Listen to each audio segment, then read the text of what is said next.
Once a couple hours pass by, this is going to be hard as a rock.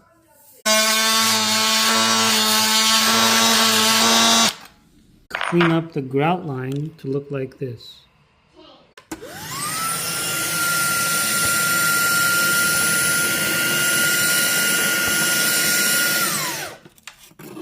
Close to the grout line, so the cleaning surface area will be narrow instead of just all over the place. After your mixture is ready, you're going to go ahead and apply it.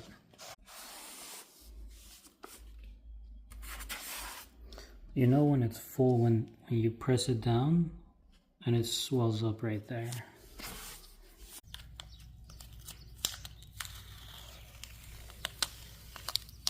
That's going to leave a minimal cleaning surface area.